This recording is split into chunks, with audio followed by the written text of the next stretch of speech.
Il-konċessjoni ta' art pubblika f'San Ġiljan lill grupp li jmexxi l-Korintja għal frazzjoni tal-prezz fis-suq waslet biex il-Prim Ministru Joseph Muscat u l-Ministru Konrad Mizzi jispiċċaw fil-mira ta' protest ġudizzjarju. Dan hekk kif il-ħamis fil-primawla tal-Qorti Ċivili iddaħħal protest ġudizzjarju minn resident ta' Swieqi Ivan Mifsud li jinnota kif il-proġett kif propost se jwassal għal impatt fiż-żona imma fuq kollox ksur ta' diversi kodiċi ċivili.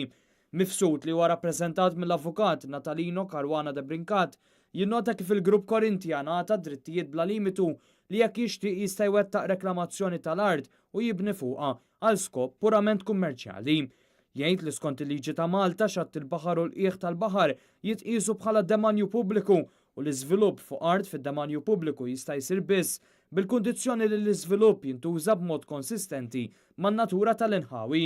Il-protest ġudizzjarju jinnota wkoll kif skont il-liġi deklassifikazzjoni ta' beni fid-demanju pubbliku għal perjodu definit permezz ta' riżoluzzjoni parlamentari m'għandix teċċedi l-100 sena u trid tkun proporzjonata għall-interess jew benefiċċju tal-pubbliku.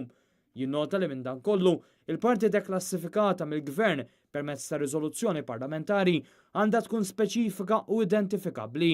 Al kontrarju, rapporti fil-medja kixfu illi fil-każ tal-art f'San Ġiljan l-għotja tal-Gvern kienet waħda bla limitu. Il-liġi tgħid ukoll id-deklassifikazzjoni għandha ssir għal skopijiet partikolari u ta' benefiċċju għas-soċjetà u mhux għal spekulazzjoni tal-privat.